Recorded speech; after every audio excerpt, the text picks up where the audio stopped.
Mr. President. So the next to interpolate is Congressman Bong Teves. You have 10 minutes.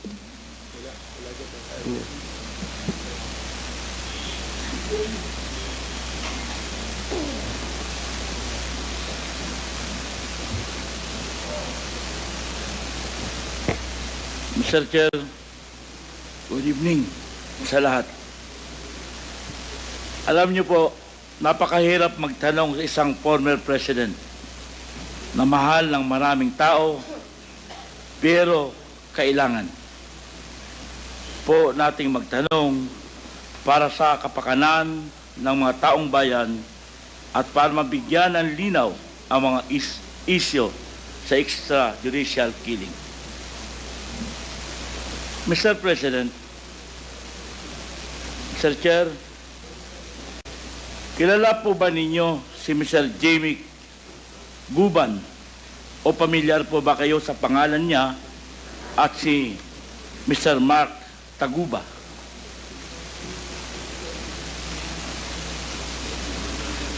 It does not ring a bell. Hindi niyo po kilala si Mr. Jimmy Guban at si Mr. Taguba. Kasi po, according to Mr. Jimmy Guban at Mr. Mark Taguba, sangkot po si Davao Congressman Honorable Pulong Duterte at si Attorney Mans Carpio na inyong manugang at si Mr. Michael Yang na inyong Presidential Economic Advisor sa nahuling 1 billion worth of shabu sa magnetic lifters sa Port of Manila at sa smuggling ng mga metal cylinders na may lamang 6.4 billion na halaga ng shabu. Ngayon po, Mr. Chair, Mr. President, may alam po ba kayo sa insidenteng ito? At nabalitaan niyo po ba ito? Wala po.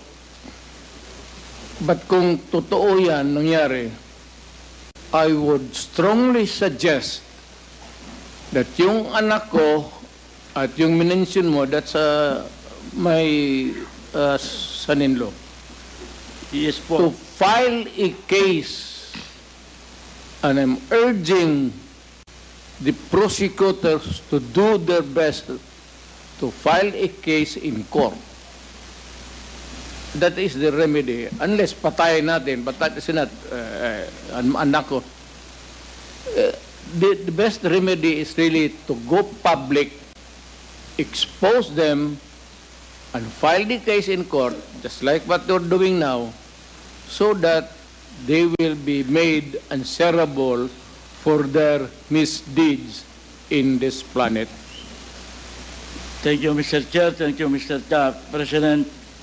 Ito po nga sinatanong ko po kanina ay according to Mr. Jimmy Guban and Mr. Mark Taguba. Next question po. Yung iyo is according to two persons? Ayon po kay Mr. Guban at ayon po kay Mr. Pulong Duterte, Mr. Jimmy Guban po, Nandito ba si Guban? wala po siya. Mr. Jimmy Guban po is a former Customs Intelligence Officer. At si Mr. Taguba is custom broker involved sa smuggling of shabu. Si Colonel Asierto po ay nasa Zoom. Pwede po mo natin siyang tanungin, Mr. Chair.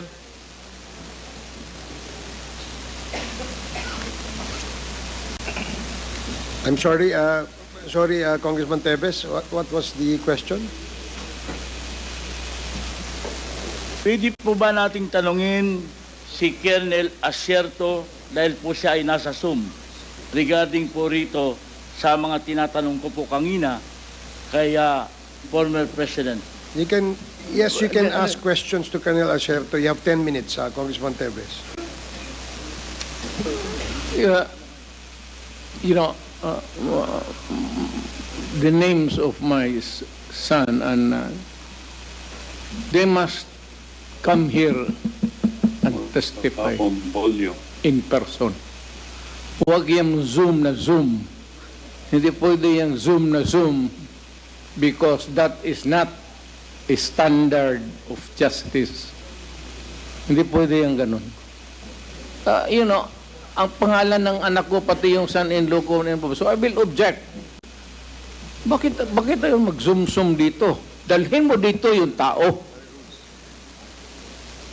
Give the names of those persons to the committee so that they can subpoena the idiots, the other around, o dalhin mo dito, paupuin mo so that the committee members and the chairman can ask questions.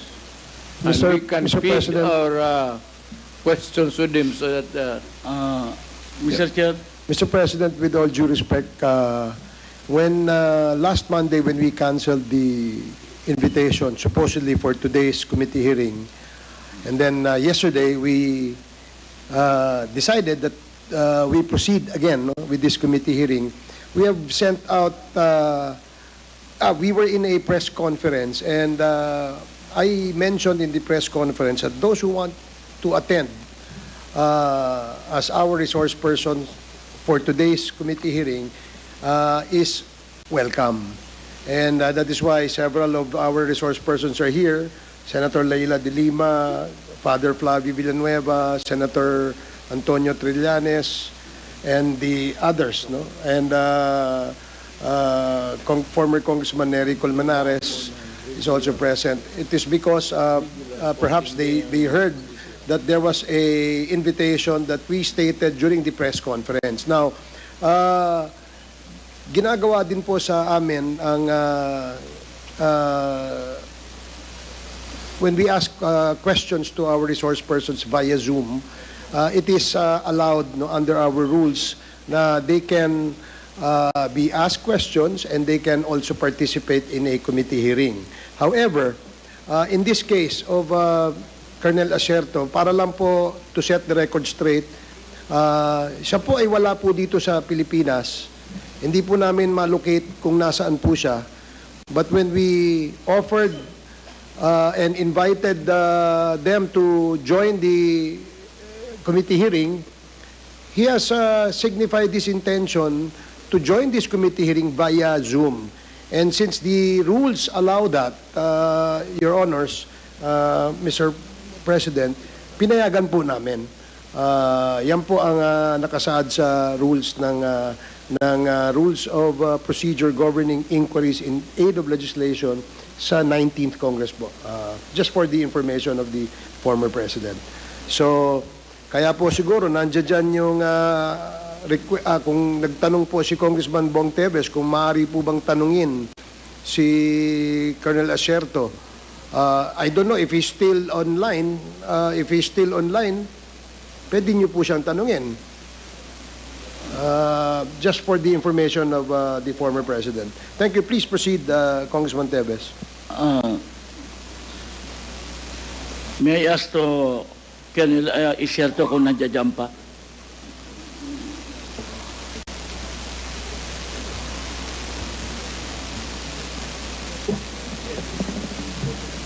Comsec, Secretariat, would you know if there's Colonel Acerto in the Zoom? Kung online ba? If Colonel Acerto, kayo po ba'y nandiyan? Yes, sir. Dito po ako. Sige po. Congressman Bong Teves, you have 8 more minutes na lang na iwan sa inyo. Colonel Acerto, good evening. Mr. Chair, you have to satisfy the requirements of the law or regulation. Tell us why you are not here. Are you sick? Are you half dead? Are you incapacitated? because you will deprive the other parties participating in this hearing the right to answer Okay. or give questions. Thank you for that suggestion, Mr. President. Yes, Colonel Acerto, bakit po kayo nag-online? Bakit po wala kayo dito physically present dito sa bulwagang ito? Sorry po, hindi ko po maintindihan. Bakit po? Paano po yung audio? Ulitin ko po, Colonel Mr. Chairman. Acerto. Pwede po bang malaman bakit wala po kayo dito physically dito sa bulwagang ito nang sa ganon ay kayo po'y makaharap dito sa committee hearing ng Quadcom? Pwede po bang malaman kung anong rason? Ako po ay, Mr. Chairman, ako po ay nagtatanong dahil ako po ay pinapapatay ni dating Pangulong Duterte dahil sa ginawa kong report tungkol kay Michael Yang at Alan Lim. Eh, kung pinapatay kita, bakit buhay ka pa ngayon? Buka pala. 1 minute suspension. Mr. Chairman, 1 minute suspension. 1 minute suspension.